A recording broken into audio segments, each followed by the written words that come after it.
Ferguson Gaethje fight is one of the most violent fights you will ever see. I can guarantee that fight is going to be incredible. Both of these guys, their style, the way they fight, their mindset. This fight's unbelievably violent and going to be an incredible fight with two of the best in the world. And the winner will fight Khabib for the title. So the winner is obviously guaranteed the next fight at Khabib. 100%. Do you think that you'll stick to sort of your pay-per-view schedule as the months unfold? Like, are you still trying to kind of center? Yeah. We're going to catch up. We're going to catch up to the schedule, and then we'll be running off and running. Keep the dates the same, hopefully. Okay. So we know we got May 9th, May 13th, May 16th, all on ESPN. Fights to be determined on those second cards. I mean, I guess those are going. We're going May, those 3 dates, and then we're looking at May 23rd too.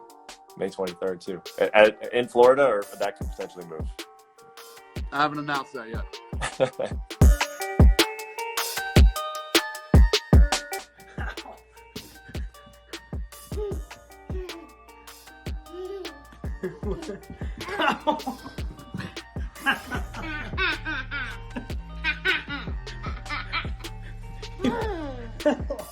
Yeah, funny.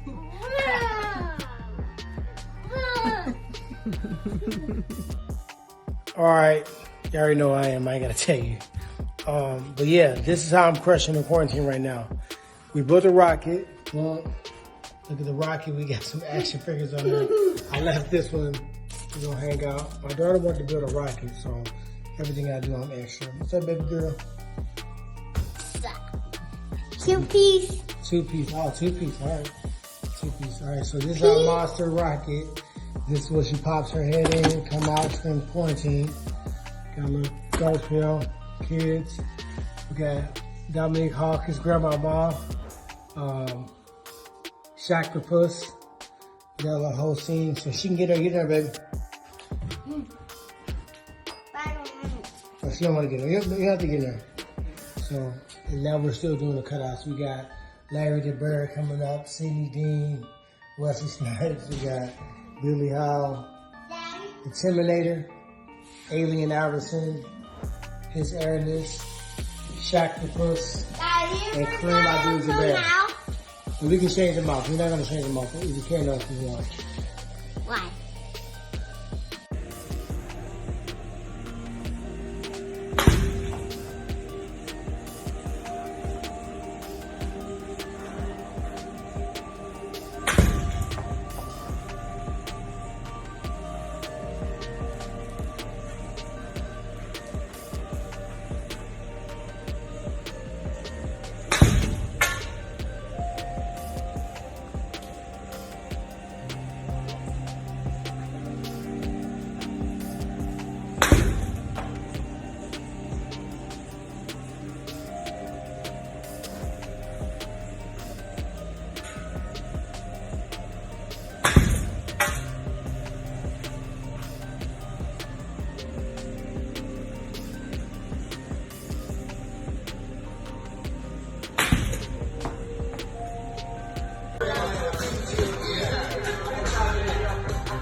11 days and you got this opportunity of fighting for a world title, and then all of a sudden your buddy tells you the fight's canceled. Like what went through your mind at that point?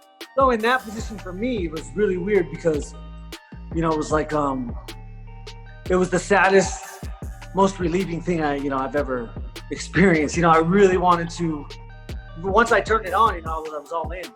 And then when they called it off, it was kind of a relief because essentially I wasn't getting the time I needed or wanted. It wasn't the circumstances that I preferred, but you know, luckily I've been training and sparring, so my body wasn't bad. I was able to get down to 67, 68, no problem. That day we talked, that was like 10 days after I started working. Wow. So I've really, like I said, I was telling myself all year, I was like, you're gonna fight again and it's gonna be huge. So, you know, don't get out of shape. I wanted to be at a point where if I was gonna go into camp, I wanted to be in shape, not take the first 3 weeks to get in shape, to be able to put my body through what I needed to put it through. So I was very fortunate to have, you know, in hindsight, it was very, very preferred. That is actually crazy, man, because I remember you telling me that earlier this year, that I know what fight I get next is going to be a really big one. And at the time I was like, yeah, I mean, hopefully, but there was just no certainty.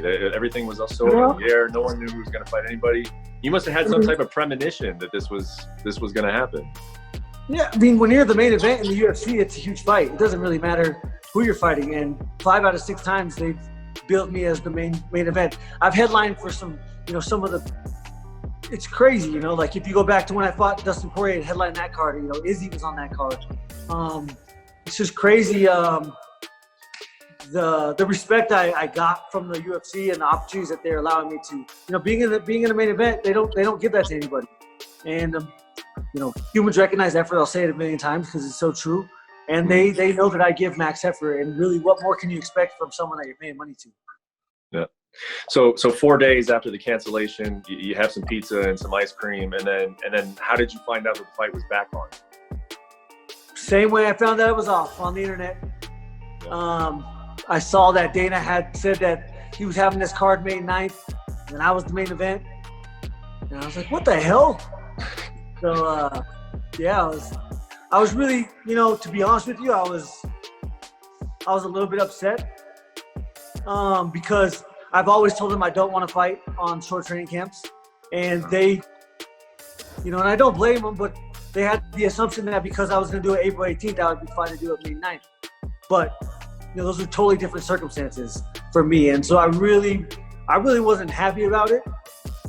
But you go back to the drawing board and, you know, risk versus reward. For a world title, you fight on a day, you know, a day's notice. It doesn't matter. We're only here for one thing, and a fight's a fight. Tony's a very different breed of fighter, and, you know, his cardio is great. So for a fight like that, you really, you know, it's all about having the confidence to step in there. And that's all, for me, that's all comes to preparation. If I can prepare, then ultimately I don't care what happens. You know, I know that I will give max effort because I do every time. But yeah, I was a little upset that, you know, for one, they didn't ask me. They just kind of announced it, and it kind of puts pressure on us. You know, just a little bit of respect, you know, would be great.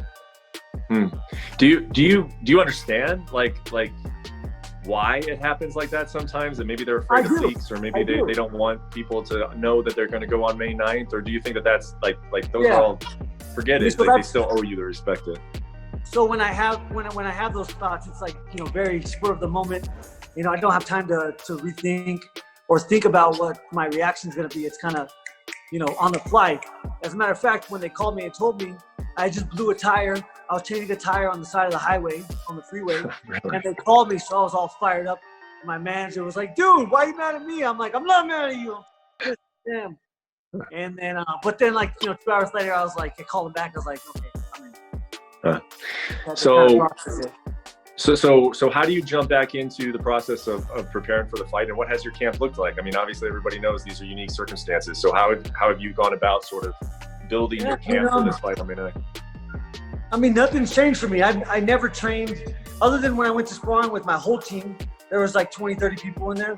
But if it's just my training partners, there's like 6 of us, you know, and 2 coaches. So I think I said it in the interview last time. There's a few ways I can die, and the most surest and fastest way for me right now is to not be prepared for a fight and to go in there and fight. So for me, I can't take shortcuts.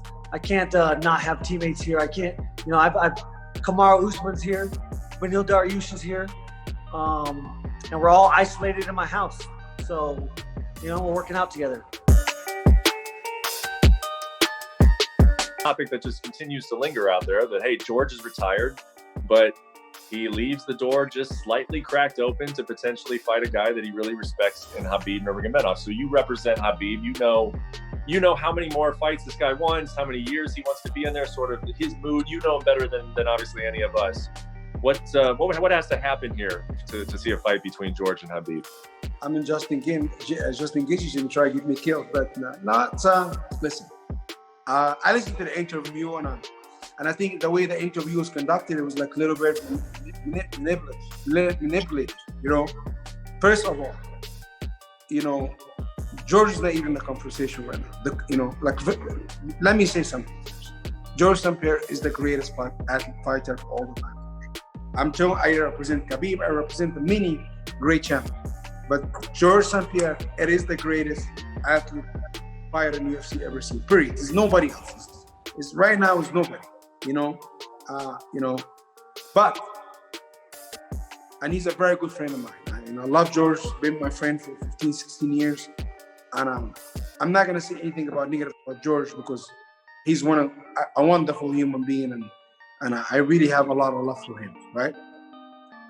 Khabib is my brother, and I'm very close with him, like I'm very close to a lot of my athletes, right? If George St. Pierre wanted to fight, it's very simple. We can make this happen. In 2018, George St. Pierre wanted to fight Michael Bisping for the middleweight title. Dana White didn't believe it, and I got involved as a friend. And I have to convince Sean Shelby to convince Dana to meet with George. George flew to Las Vegas. I didn't manage him. I was held as a friend. He had dinner with me and Sean Shelby and Dana White at an Italian restaurant in Las Vegas. And then I was like, this guy don't want to fight. He never want to fight again. 30 minutes in the conversation, George went to the bathroom. Dana White, he's out of his mind. He's crazy. George St. Pierre, it is out of his mind. He is a little bit nutty, right? And then why did he say that? Why? What did he mean? Because George started getting up, like shouting and walking around the table, and just got very emotional. George St. Pierre, he's an emotional guy. He always have a chip on his shoulder, but it's real. And Dana White see the reality in it, right? And after that, Ari wanted to meet him. We flew on Dana's plane. Me and Dana and George met us there. We met Ari in here. And this is how the Bisping happened, right? I don't manage George. I didn't manage Bisping. And that was 2018. Now, let's be real. I manage Khabib. I'm very good friend with George. You don't think I can make this fight happen with Dana White? But Dana White has stipulations. He said, if George St. Pierre wants this fight, people talk about every couple of months about George St. Pierre, but I respect Justin, I respect Tony. George is not even in a conversation because it's a lot of guys before George. I'll put George before Conor every day of the week, but I'm not gonna put George before Justin Gaethje. I'm not gonna put George before Tony Ferguson because this is a deserving guy. But it's, because they'll be disrespectful. Not because Justin is my client, he's disrespectful. And George is not the guy I want to disrespect other people, And if George St. Pierre wanted this fight really, really happen, he has to do 3 things. Pick up the phone, he can call me, he can call Dana directly. Dana White respects George St. Pierre. He really likes George St. Pierre. And Dana White doesn't like too many people. He does not. He has to make 155 pounds, and he have to communicate. He have a good team, but he always can call me. And everybody can ask him what happened in 2018. And he's my friend. But I communicate people. I communicate with people. That's it. But all the time talk about George want to fight this guy, George want to fight this guy. Hey, send the location like Khabib said. Send the location, send the phone number. We can make it happen. Right now it's about Justin Gaethje for me. It's about Justin Gaethje fighting Tony Ferguson, knock his head off, clean off. You understand? Send him back. You know, listen. People said it's a curse. Tony Ferguson and Justin Gaethje is a curse. Guess what? May 9, the spell on this fight is gonna be dissolved because Justin Gaethje is gonna, I believe, he's gonna knock him out. He's gonna put him to sleep. And now we don't have to talk about Tony anymore, right? That's it, man. It's a Bilal Muhammad was off, and the report stated that it was due to an injury. Come to find out, not exactly 100% accurate, and so I wanted to give you the floor to first open the door for us and let us know what you've been going through over the last few weeks. So pretty much I've been in camp, you know, in preparation for the April 18th card. I was slated to go against Bilal Muhammad. It was a fight that we're both very excited for. I was excited and training very hard for this fight. And then, you know, with the situation that was going on around us, you know, we did our best to try to avoid infections or avoid the spread of, you know, the COVID-19 and the virus and all. And we limited a lot of my training to only certain people in the gym. Despite, you know, my best efforts to try avoid, you know, catching the virus, unfortunately, although I said it was due to an injury, it was actually because I tested positive for the COVID-19. So as soon as I found out, I let everybody know. And, you know, it was one of those things where it wasn't sinking in yet that it could have been that. You know, as fighters, we're trained so hard. You know, we're hardwired to train through everything. You know, if we catch a cold or if there's like a little nagging injuries here and there, which happens very often, you know, we're trained to pretty much, you know, just fight through it. So at first I thought it was that. And man, there was just one day where it was bad. It was bad, Ariel. It was, you know, my body wasn't listening. It wasn't responding the way it normally does to, you know, to sparring. I was sparring that day. And so I decided to go get tested, and sure enough, you know, it came back positive. And I knew something was up because, you know, I know my body, and I've been through it all. I've been through a lot of injuries and a lot of other things, but this was different. So unfortunately, as soon as we got news, I let my management know, my team, my coaches, and everybody that I had contact with. And unfortunately, had to pull out of that fight. Do you remember when you first started to feel the symptoms? Yeah, actually, I remember exactly. It was on a Monday, and I was supposed to go into that morning to go train. I was actually supposed to spar. It was, you know, usually Mondays, Wednesdays, Fridays, we have hard sparring, like full on, you know, like MMA and all out. But that morning, I for the life of me, I could not get myself to just go. Like my body was just saying, no, like not today, man. We're not, you know, this isn't going to happen. But I trained through it, you know, and then later on I felt worse. So I think that was the start of it. That was, you know, probably the worst of it was that week.